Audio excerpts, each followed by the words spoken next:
This is a beautiful morning, June the 5th, 1981, in Lindsborg, Kansas, on the campus of Bethany College. I'm Pat Bellah, and I'm going to be interviewing Roy Nelson today about some of his life history. Roy Nelson lives at 204 South Washington and has been a lifelong resident of the Lindsborg and Falun areas. Roy, I believe your parents came from Sweden. They did. Can you tell us something about their coming here? Well, my people on my dad's side came from Skåne, Sweden, which is the southern part of Sweden. And they got as far as Kansas City, and they ran out of money. So they headed west walking and wound up at Riley, Kansas. And they settled there. So we have quite a number of relatives at Riley, in the Riley, Randall, Manhattan area. And every year we have what's called the Riley Picnic, which is a reunion of our people here and their people there. We're a great family for reunions. We have one a week from Sunday. It's called the Per Swenson reunion. The Per Swenson was head of the people that come over here in 1868 and settled in this area. And they came in a group. They came from that part of Sweden also, and they were starving at that time. It was a year of famine, so they had to get out. But it happened that the one man, the Per Swenson, must have had money. The rest of them didn't have any. He paid the way over for all of them, the whole group, plus some friends besides. And some of those friends settled in this area. And they homesteaded between here and Falun in 1868. And this book here tells about my grandmother.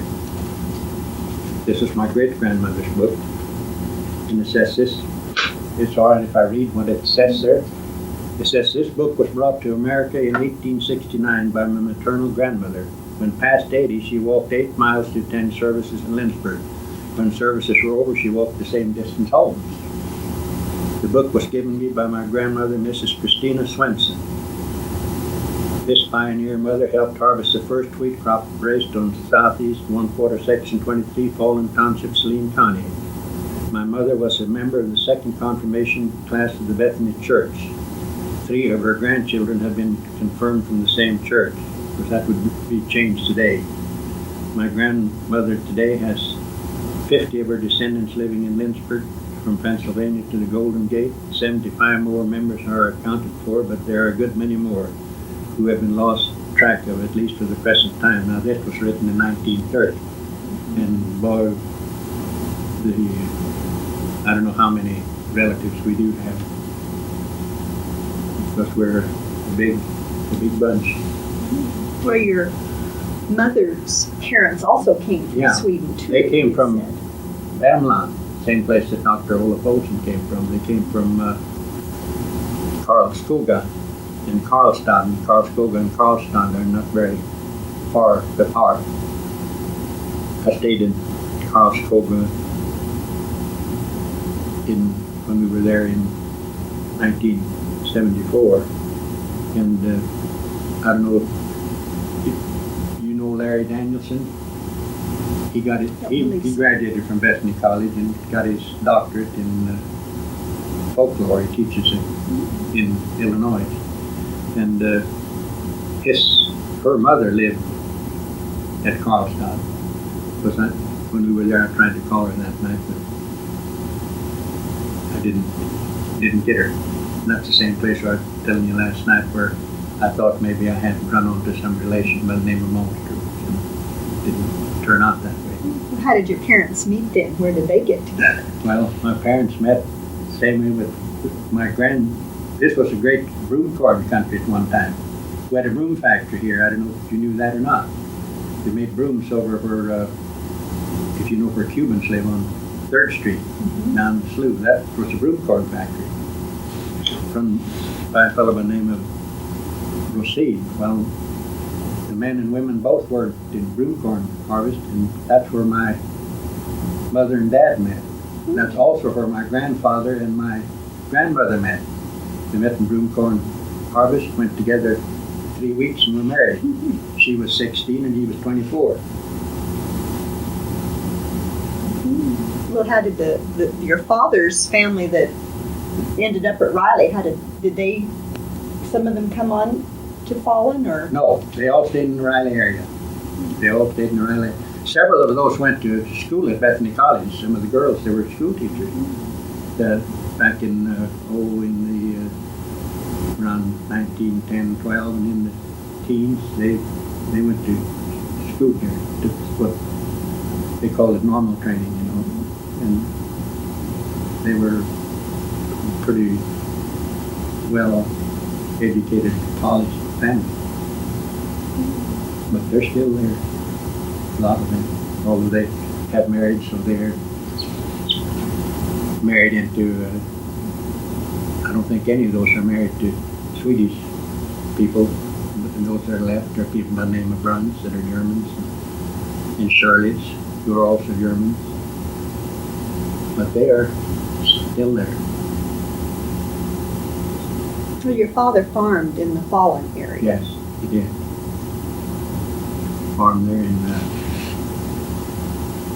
my mother and dad were married in 1900, and lived on a farm west of Falun, where I was born, in 1901. And we lived in the Falun area all the while. I went to the same school, Falun, except 1 year I went to another school called Rosale, which is a school between, not Rosale, don't ask me the name. I'll think of it after a while, but we lived in that neighborhood for a while. Otherwise, I went to school at Falun for the 11 years, from grade school through high school. Was that school established like before you started to school? It was already had been going there. Yes, that school had been there since the first school at Falun was about 1887. See, Falun was established by Swedish people that moved from Bishop Hill, Illinois, where a lot of the Swedish people came, and then they came from there to various parts of the country. Falun at the beginning was located a mile east of where the present Falun is. Falun Cemetery is a mile east of Falun, and they had a church there, they had a schoolhouse, they had a post office.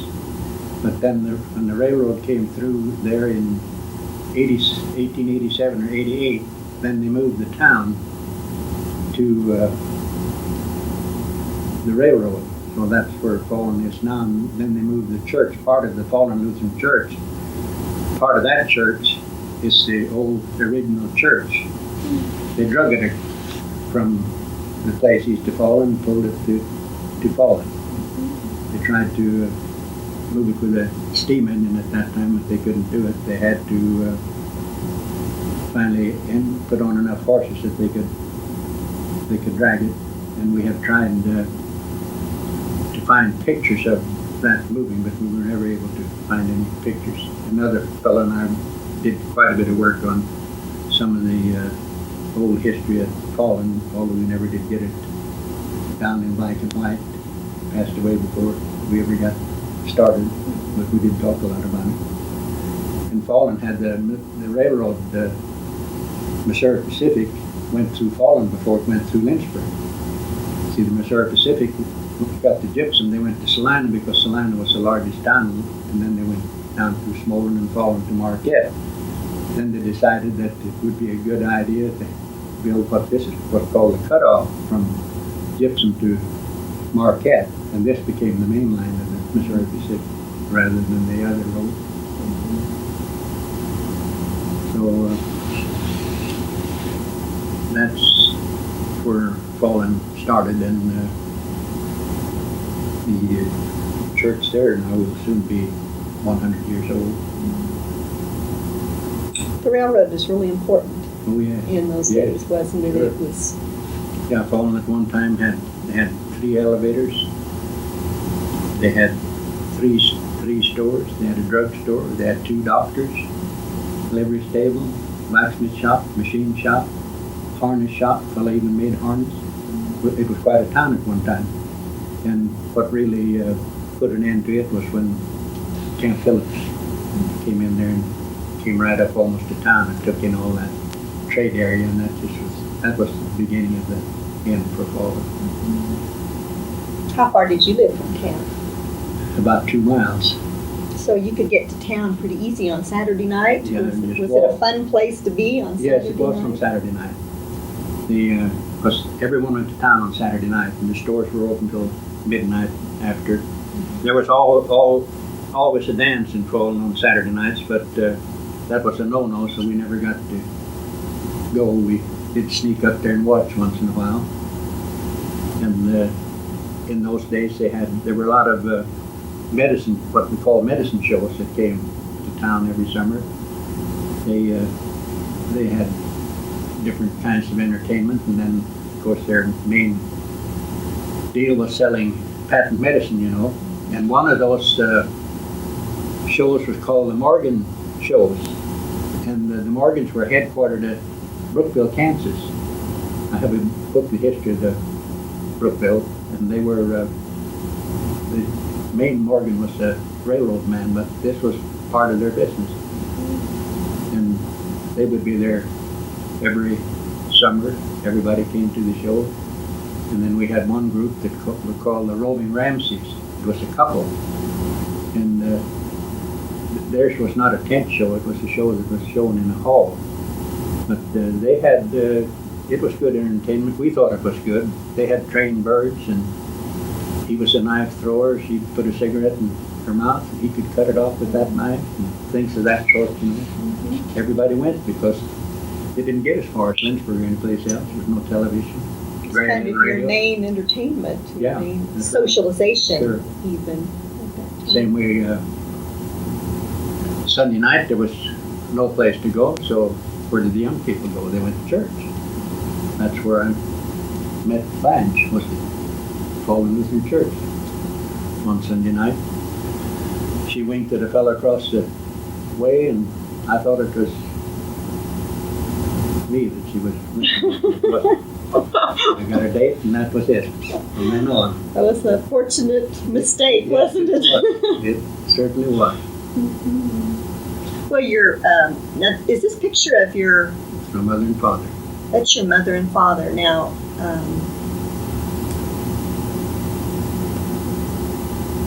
did her parents live in that area Yes, too? yes. So that you knew your grandparents I pretty lived well. with my grandmother. This is a picture of my grandmother's house in Falun.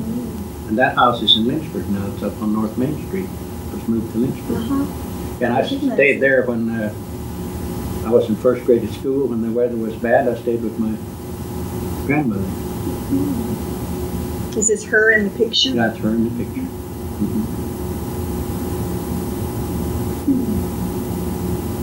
Well, I think you have the passport now. Was this from your father's parents that came over? That's what's in Swedish. It's flyttningsbevisa. It's a moving permit. You give them, and has the name not on the back side too. Dad had this framed, and I've just kept it that way. The back side has the names of the people. Well, that's really interesting. Did they have any trouble getting out of Sweden? No, It they was an didn't. easy thing to I do had then that, because yeah. of the famine. Now my dad has a handwritten story of his people, and that's going to be published in the Kansas Tea sometime this coming year. So he doesn't mention any. That's all in longhand history of the family. I'd like to read that when it comes out. If you Yeah, let me see it it. probably won't be till this fall. Richard is going to see that it gets published. Trying to get it to work done this summer, but even after you turn it in, it takes maybe 3 or 4 months before they can it up, you know. Do you remember any special things about your grandparents? I assume they all spoke Swedish and you learned Well, they smoked Swedish. Yes, that's where I learned a lot of my Swedish, staying with my grandmother. And my grandmother also smoked a clay pipe. Because I used to, when I went to town once in a while, she ordered, called it tubok. She didn't talk English too well. Get her tubok, and was Old Style was the brand. I don't know if Old Style's still around or not. And my grandfather I never did know very well because he passed away when I was about 5 years old. So I didn't know too much about it. Did they seem happy to be in America and adjusted well? They were happy people. Yeah, very, very well adjusted. Lutheran, yeah. Did they help to start the Lutheran church out there, or was it already going when they came? I don't know whether my grandmother was a charter member or not. I really don't know. But that church, I'm sure I know it was going when they came there. I'm quite sure that it was. Well, you mentioned, going to church on Sunday night, and it seemed like in those days the church was kind of the social center. Yeah, it was. That's where people got together. And it's still that way at Falun because there's so many organizations that meet there. They have the willing workers. They have the I forget the name of the 47 Club. All the people that were married in 1947 belong to that club. You can't belong to it. That's very That's exclusive, yes. Unless you were married in 47. And many of the organizations, they just simply meet at the church. That's where we have our senior citizens meets there once every month. And our senior citizens is a unique organization in that it has no constitution, no bylaws, no officers. And we have operated for 13 years that way. No officers. We just meet and do what we want to do, and that's it. You meet about once a month? Yeah. And you go out there? Yeah. And we have a potluck every quarterly potluck. We meet the second Tuesday of every month. And it's very interesting because it's people that we know. There are quite a number. There are 6 or 7 from Lindsborg that belong out there because that's where they came from to begin with. To see a difference in the influence that the church has today in the fact that that's not our main social place anymore. No. And do you think this is going to affect the church and its strength and its influence in people's lives? Well, I'm sure that it will, because they've gotten away from the people. The church isn't as close to people as it used to be. The church doesn't mean as much to a lot of people as it did at that time. That was the big thing, was the church. It's the important part of your life. Sure. And that was very special. And there were some things there that were a little strange, There were people that never went to church at all, but they were confirmed in the Lutheran church. When they passed away, why, so and so is a member of the Lutheran church. He was buried from the church. But that's just the way it was. Another area that seemed to draw the community together was the school. Oh yes. Was that? Well, see, the last flow came now when they closed the grade school. When they closed the high school in 1947, that was bad. But when the grade school closed now, that was the last straw. But the high school, we have a very strong alumni association. We only meet once every 5 years. We will be meeting again in '82, but we have the last reunion we had 182 people that attended from about 9 states and about 33 towns in Kansas. So people come back that far just to come back to the old school. That means it was special, a It was very special part of their lives. Yeah.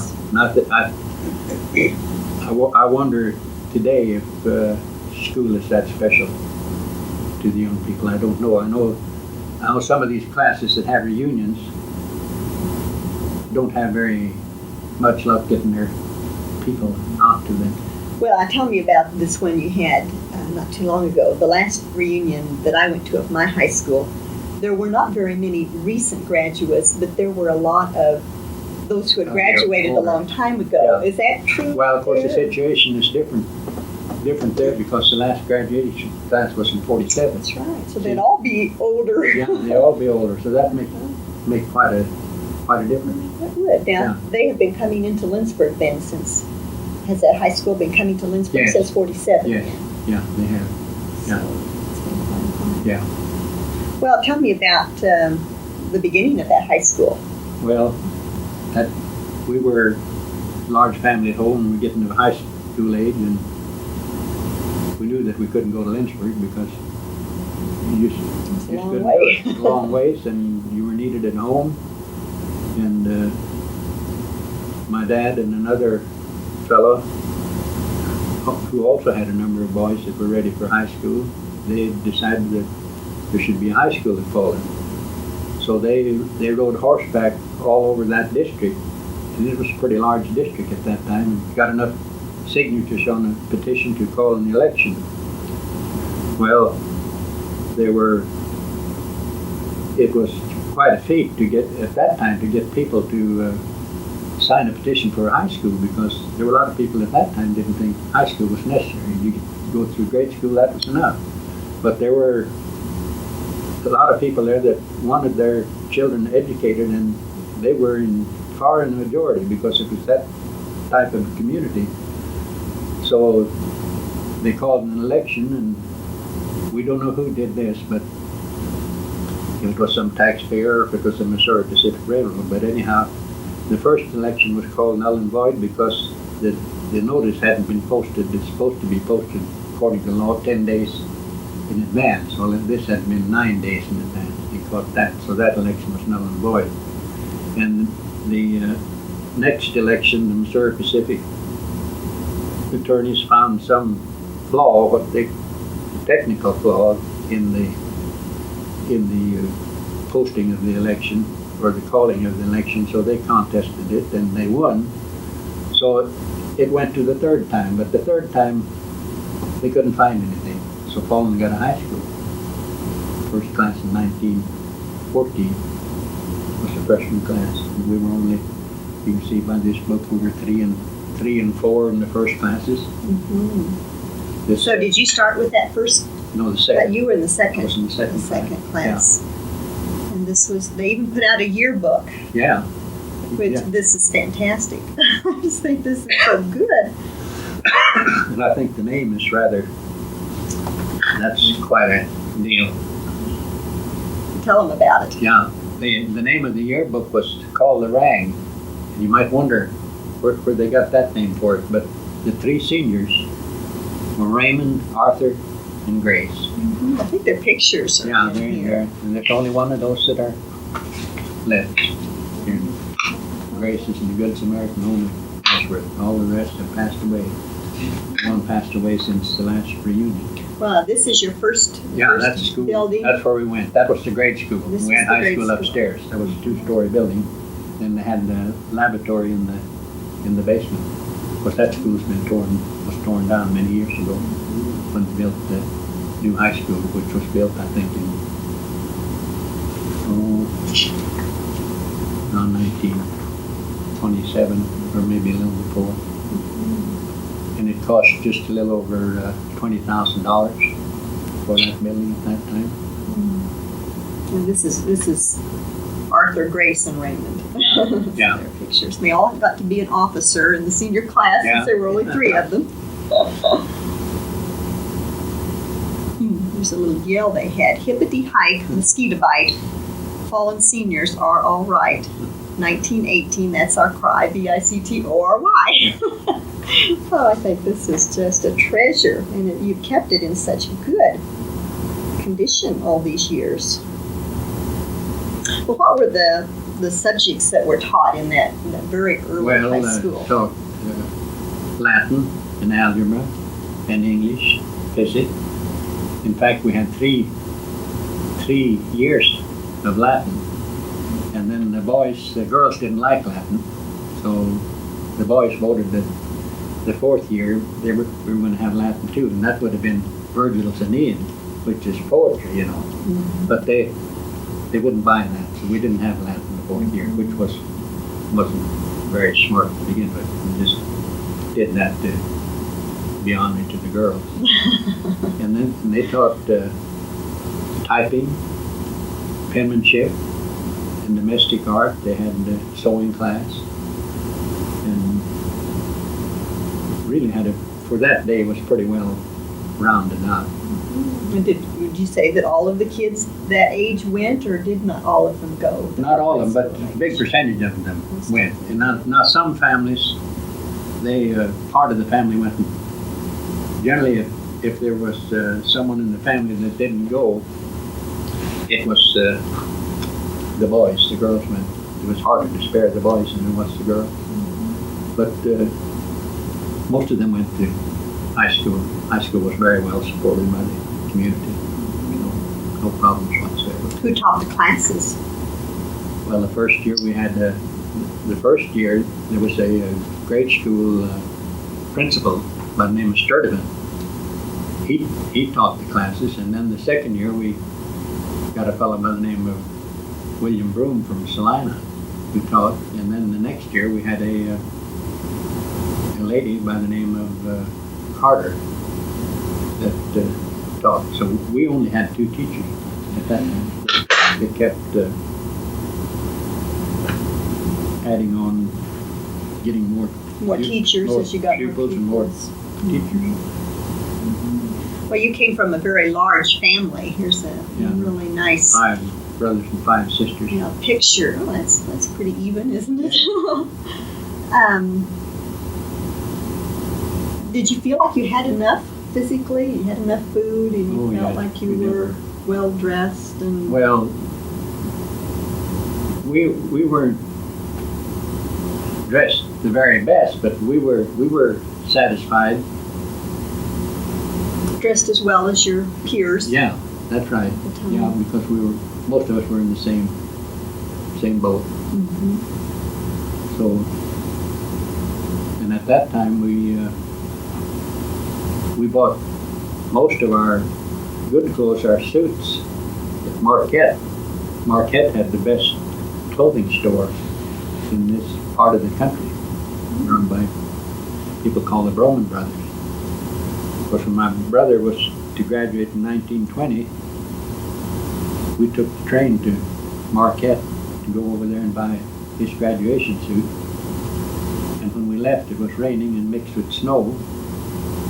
And we could come back that night in what they call the plug, which got into falling about 9 o'clock. But it kept snowing, and we were at the depot till 12 o'clock.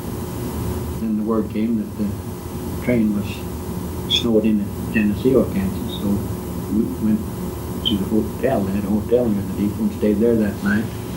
The next day, we went to Falun in a coach behind the rotary snowplow.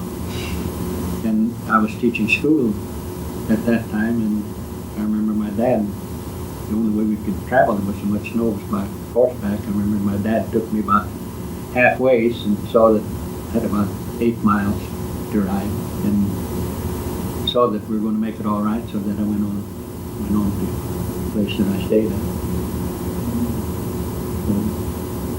So a lot of your transportation then was either by horseback or by train. Yeah, that's right. And the trains really did connect all the little communities, so you could get where you wanted to go and off when you wanted to get we had off. four passenger trains a day and 1 freight, and you could ride that freight. You could ride the caboose. If you wanted to ride it, you could ride it. The trains were the thing then. I know when I worked at the brickyard, I could catch the train at Falun in the morning and then change at Marquette, catch a train, and they'd lift me off at the brickyard. So we talked about the broom factory in Lindsborg, and there was also a brickyard west. Yes, there's a lot of the buildings in Lindsborg that have the Lindsborg brick, especially the back brick. In the later years, they made what they called a face brick out here that was a very, very good brick. The quality of clay was very good, much better than a lot of other places, but the times were so bad that they just couldn't make it. They finally had to quit. When was that? Was that during the Depression? Or no, that was before. That was in the late teens and during the 20s. And when the 30s came, that's probably when they closed. I don't remember the exact date, but a lot of the schoolhouses, you go west on the Missouri Pacific to La Crosse, Washington, Utica, Leota, and those towns, schools there were built from Lindsborg brick. Where did they get the clay? Somebody asked me that the other day. Where right there. The clay? The clay was right there. Was it there? Yeah, right there. Mm-hmm. Yeah. And that made a few dollars. They didn't work much in the wintertime. The only time they'd fill the kilns, what they call green brick in the wintertime, and then maybe if they got an order where they'd fire those kilns and dry that brick or finish that brick, you know. So once in a while you'd get a few days work in the winter, otherwise you didn't get much. Mm-hmm. And it was a cold place. And if you worked at nights out there, you walked to work and followed the track. And one night I was headed for there, and it was icy, and I slipped and fell on the cattle guard, what they call a cattle guard, you know. Mm-hmm. Cut my wrist, and boy, it really bled, but just let it bleed. But then when the other boys came to work later, I had thrown my dinner pail, got rid of it, because I had to hold on to this arm. And they saw blood all over, and the dinner pail scattered. They thought I'd been hit by a train. That's how it felt like. Well, another thing I'm really interested in was the black community that settled around Falun. Could you tell us about that? Yeah, well, if you ever get a chance to, I should let you read a copy of that. That was in 1977. Bruce had a history project here. Excuse me.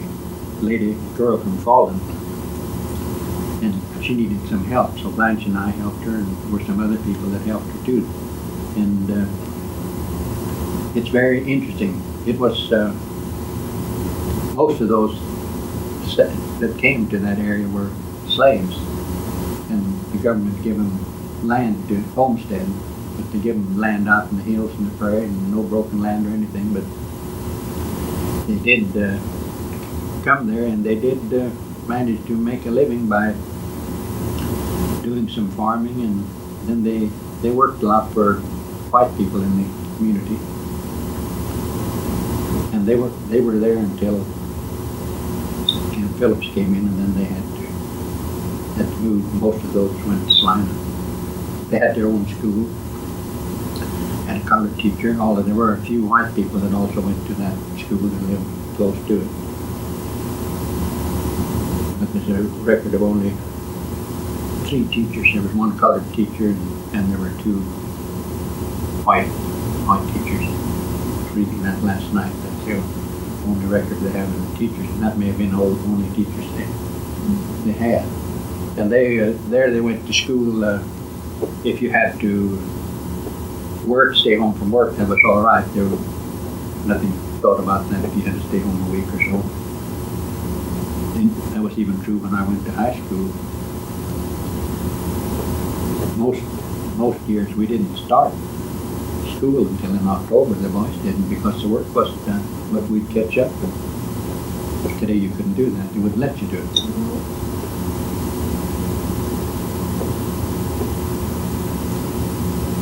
One of those boys from the black community came to your high school. Yeah, he came to our high school reunion, the last one we had, and we were 182 people there, and he was the only black. But he was right at home because he was well thought of. He was a friend of everybody. He didn't know that he was a black man because we didn't treat him that way. And he's still he's very alert. He has a keen mind. He just doesn't forget. When he had never been to our reunion until the last one, and Blanche, when she went to high school, they had lived west of that colored settlement, south of Brookville, and she knew him, he knew her, and he hadn't seen her. I don't know, it had been many years. And he saw her, and he said, Blanche, all good, he said. So it's very perceptive. Yeah, very perceptive. And about been since the first of the year, the Wichita Beacon interviewed him. He had his picture in the Wichita Beacon, had an interview with him. And he has arthritis very bad, and he mentioned in there that he couldn't play a right field now like he did when he went to Falun High School. So he really appreciated that he got to play. So we had one of the first integrated schools here in this area, but we never thought of him as anyone but just one of us. His name was Price, I believe. Yeah. Charles? Dave Price. Yeah. His dad's name was Ben Price, but his Ben Price was part Choctaw Indian, quarter Choctaw Indian. You could tell it on his dad. You couldn't tell it on Dave. I remember we lived just on the very east edge of that colored settlement, west of Falun, and we had folks had a bookcase, one of these. It was the cane poles, you know, and then had a cloth in front of it, cretonne, I think it was. I remember I must have been 2 or 3, maybe 4 years old, and my cousin was about the same age. I know we saw some colored people coming by from over the hill from the west. I remember we hid in that. Do you feel as a whole, though, the two communities got along okay? Very good, very well. Yeah, they sure did. There were no problems. Even I remember we had one fellow in town who was always causing a lot of trouble. And one night, this was on a Saturday night, he came out from the grocery store and someone had broken his buggy whip and just snapped it in two. He blamed his two colored boys, Dave Price and his brother. Well, they hadn't done it, but they got into quite a scrap over it, and this other brother of Dave's, he used a knife on this man. So that they had him arrested, and the trial was going to be the next day. And Dave Price, the dad, come over in the morning and asked Earl and I if we would be witnesses to that at that trial, and we said we would. But the trial never come off because the fellow that caused the trouble, he was already in Dutch with the law, so he decided he better let well enough alone, so nothing happened. So that's the only instance that it ever happened, and it was brought on by the man himself because he took the part of the buggy whip and started to use it on those two guys. They didn't buy that. So they got along very well. And there was a colored lady that passed away in 1898. It was 112 years old. And they had figured out that when she came up to that settlement, she would have had to be 93 years old. and that's taken from history, the Marquette paper. We have a real historian over at Marquette, a fellow by the name of Peterson. He has as much history as anyone I know of, unless it's Lynn Peterson as McPherson. The Marquette paper every week they have digging into the past. They go back 20, 40, 60, 80 years, and that's where we picked that up. But that was quite an age. Well, this picture here I've been interested in of the coyote hunt. Were the Negroes still there at that time? Yes, but I don't think there was, I don't know of a Negro being on there. I don't. Might be. I don't see one. Can you tell? Oh, I see those little cars. Oh, I just love those. Can you tell us a little bit about what they were doing and the kind of hazard that the coyotes were then? Well, the coyotes were killing calves, you know, and they were a nuisance, and chickens, you know, they'd come right up in your yard and take chickens if they got hungry enough. So that was one way to keep them down, and then it was quite a sport to hunt them. Mm-hmm. So did they sell the pelts like they do today? They sold the pelts, although they weren't worth much at that time. But that was a common event. Washington's birthday, you could be sure that there would be a coyote hunt, because there was no school, and you know, it's a holiday. And sometimes it was holidays, but this was a yearly event. What kind of guns? Well, shotguns. You had to use shotguns. You couldn't use a rifle because they were too dangerous. You had to use shotguns, and then it had to be a certain kind of shot. You couldn't use what they call steel shot. It had to be lead. That's a large group of people there. Yeah, you know how that photographer took that? You wonder how you had it. Carol could do it with a wide-angle lens, but that is this wasn't a wide-angle lens. He had it on a tripod and just slowly moved that camera from one end to the other. Yeah. That would take a very wide-angle lens. He wasn't too far away, but he started one end and swung that camera around. You know, photography, they did a good job in those days. Because a lot of these pictures that are taken today, 50 years from now, they won't be as good a shape in their own account of the kind of paper that they use. Some processors use the good paper, and a lot of them don't. But there was always a photographer at these places, and they sold these pictures afterwards. I don't know what they were worth. I know this one I got from my dad. My dad had it. I noticed. I was impressed with the pictures in the yearbook here. You know, that they had such good pictures, and ones that I'm interested in are the sports ones. What did you do for sports in high school? We had tennis, basketball, and baseball. Tell me about the baseball. I'm always interested in that. Baseball, we had a very good baseball team. We played in Marquette, Seria, Brookville, Gypsum, Kilt, Bavaria, and the scorebook here will tell you the story that we had pretty good.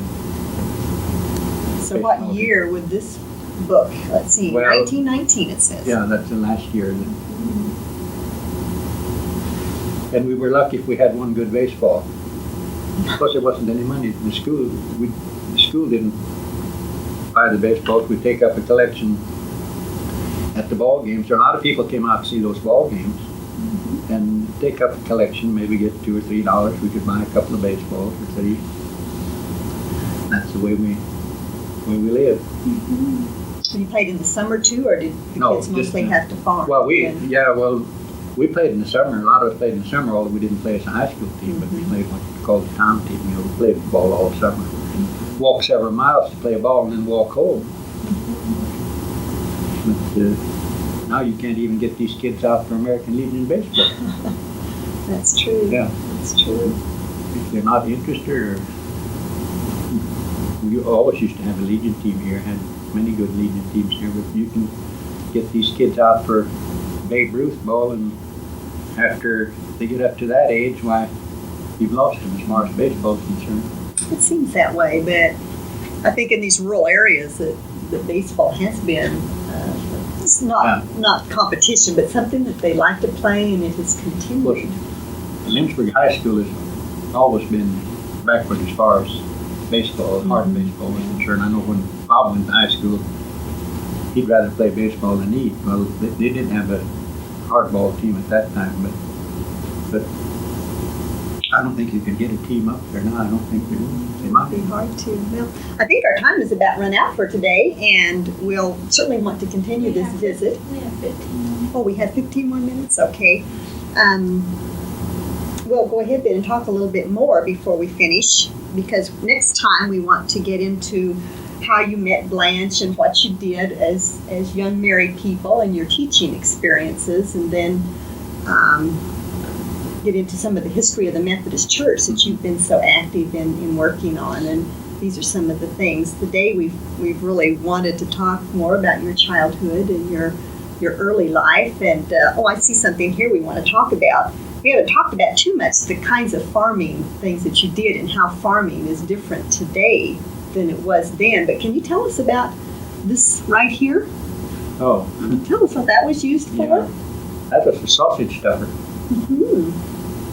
And in those days, when you butchered, you'd clean the intestines and stuff those sausage and put your meat in here. And you just stuffed it with your tongue. So you butchered your own hogs yes. Made your own sausage? Yeah, that's right. How did you keep it? Well, the sausage you could fry down in lard, put it in fruit jars, and you'd keep indefinitely. Mm-hmm. And then a lot of the meat was smoked at that time. We had a neighbor that had a smokehouse, and we went by this place the other day. People bought the place and they had burned the old house down just the past couple of months because they're going to build a new house. But I noticed they left the old smokehouse. It's still there. Mm-hmm. So that, and then of course you could put your pork put it down in brine, in these big jars, and you keep it a long time. Really not much of a problem. Did you ever take wheat to Lindsborg, to the mill? Yes, to be ground? Yes, we did. When it was long before Runbecks had it. It was when, I guess, Hegstrom had it. You could take your wheat down there and trade it for so much flour and so on. We did that a lot of times. What else did you grow besides wheat? Corn, alfalfa. Alfalfa, you didn't have much luck with alfalfa unless you were down from where there was a creek or something. But wheat was our main crop, wheat and then oats and corn. The corn at that time was dryland corn, and you raised it more for the fodder than anything else. Once in a while you'd hit a good year and get some corn. I remember of all the times we farmed, there was only one year, and that was 1915, which was a very wet year. And the corn was terrific, even up on the hills. And that fall, we picked the corn, shucked the corn, and planted wheat between the rows. I remember planting wheat. In those days, they had a drill that was just wide enough to go down the corn rows in one horse, and that's where you planted the wheat. Mm-hmm.